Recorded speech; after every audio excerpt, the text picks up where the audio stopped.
Mythes et légendes.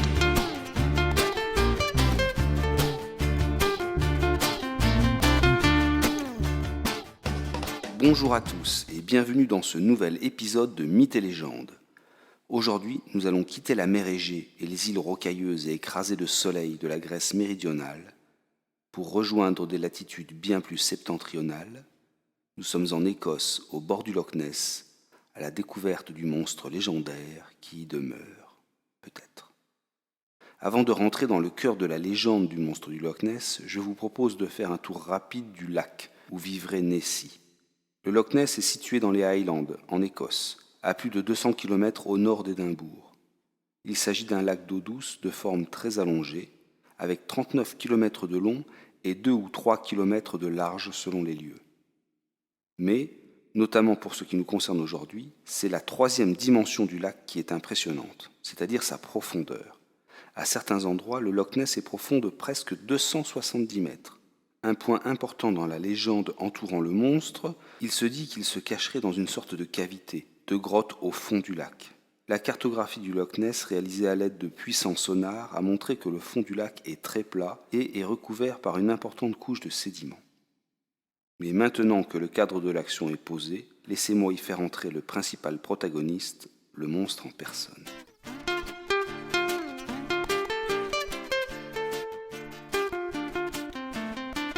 Les récits concernant un grand monstre vivant dans les profondeurs du lac sont nombreux. Le plus ancien remonte au VIe siècle de notre ère, plus exactement en 565. Un moine s'est aventuré à la nage sur le lac pour essayer de récupérer une barque échouée sur l'autre rive. La traversée est longue. Sur le rivage se tient le maître du moine, un ecclésiastique irlandais en mission, le célèbre Saint Colomba. Ce dernier aperçoit brutalement un monstre gigantesque sortir des eaux. Il se dirige droit vers son disciple, la gueule ouverte. C'est alors que Saint Colomba, pour protéger son disciple de l'attaque du monstre, fait un signe de croix et crie à plein poumon en direction de la bête affreuse « Tourne-toi de l'homme qui nage, ne le touche point !» Le monstre s'arrête immédiatement, comme saisi par la puissance de Dieu, puis plonge dans les eaux sombres et froides du lac. Pour ainsi dire, Nessie ne fait plus parler de lui ou d'elle pendant presque 1500 ans. La malédiction lancée par Saint Colomba a été très efficace.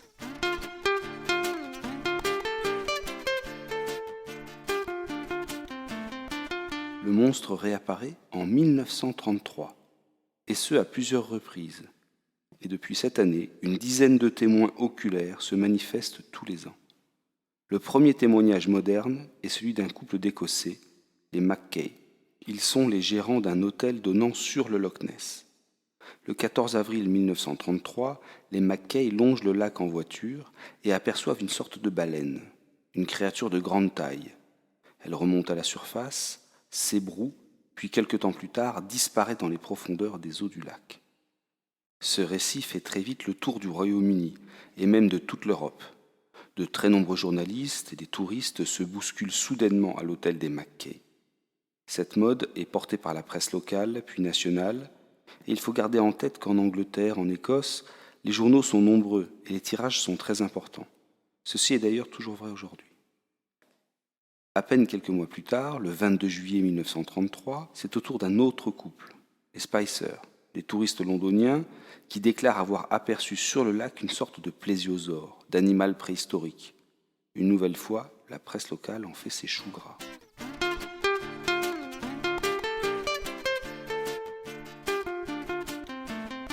Et c'est toujours au cours de cette année 1933 que paraît la première photo de Nessie. Celle-ci est prise par un certain Hugh Gray, le 12 novembre 1933. L'image est de très mauvaise qualité. Cliché noir et blanc, flou, avec des contrastes faibles, mais une nouvelle fois la presse adore et s'empresse de publier la photographie. Il s'avère que celle-ci est tellement peu explicite qu'elle ne marquera pas tellement l'histoire du monstre du Loch Ness. Non, la photo la plus célèbre, celle qui fixe les imaginaires, est réalisée au printemps 1934. Elle est l'œuvre d'un médecin gynécologue londonien. On y voit, sur l'eau, une forme pouvant faire penser à la partie émergée d'un plésiosaure, avec un long cou et une petite tête. La photo est saisissante. Mais en réalité, il s'agit d'un canular. De l'aveu même de l'auteur, le monstre n'est autre qu'un simple jouet en plastique. Dans ces années, le Daily Mail, un journal anglais à grand tirage, engage un chasseur de monstres, un certain Marmaduke Wesserell. Le chasseur de monstres est en fait un grand chasseur, tout simplement. Mission pour lui de trouver la bête, de trouver le monstre, et d'apporter des preuves de son existence. De fait, il va livrer à son employeur des clichés de traces de pattes dans le sable du rivage. Mais après étude, les zoologistes déclarent qu'il ne s'agit que de traces réalisées à l'aide d'un moulage de pieds d'hippopotame. Le chasseur de monstres reconnaît vite la supercherie. Il est ainsi licencié. Quelques années plus tard, une autre photo a beaucoup fait parler d'elle et a beaucoup fait pour la légende. Elle est prise en 1951. On y voit la silhouette d'une sorte de gros serpent d'eau, dont le corps dépasse de la surface en formant 3 bosses. L'auteur de cette photo expliqua qu'il avait réalisé l'objet sur la plage avec des bottes de foin et des bâches en plastique. Une nouvelle fois, une supercherie.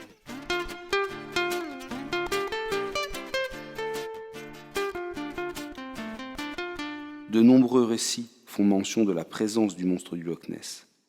Un phénomène physique contribue sûrement à accréditer l'existence de la créature. En effet, un mouvement interne entre les eaux chaudes et froides du lac crée des courants qui peuvent déplacer un tronc d'arbre à une vitesse relativement importante.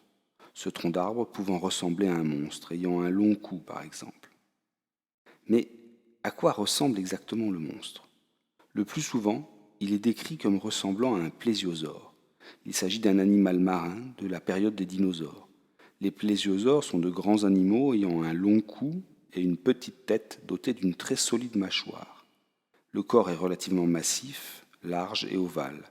Cette forme très particulière est bien visible sur plusieurs photographies qui ont été prises, comme nous l'avons vu antérieurement. Et en effet, un branchage peut tout à fait faire penser au long cou des plésiosaures. Ces animaux pouvaient mesurer jusqu'à 10 mètres, et je crois utile de rappeler que tous les plésiosaures se sont éteints en même temps que les dinosaures, c'est-à-dire il y a 65 millions d'années. Bien des éléments biologiques contredisent la thèse du plésiosaure. Ces animaux respiraient à l'air libre.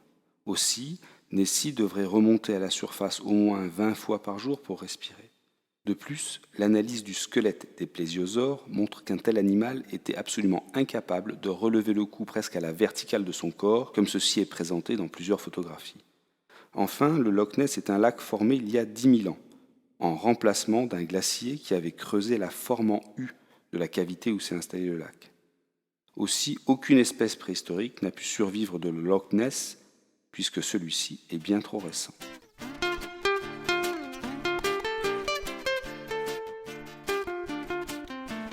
Mais des zoologistes très sérieux proposent d'autres pistes. Des animaux pourraient bien être à l'origine de ce que racontent de nombreux témoins oculaires.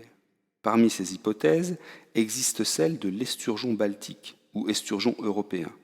Ce poisson peut peser plus de 350 kg et mesurer jusqu'à 5 mètres de long. De plus, il dispose de larges plaques osseuses brillantes formant comme un bouclier autour de son corps. Enfin, à l'instar de certains requins arctiques, l'esturgeon baltique a une longévité qui peut excéder le siècle.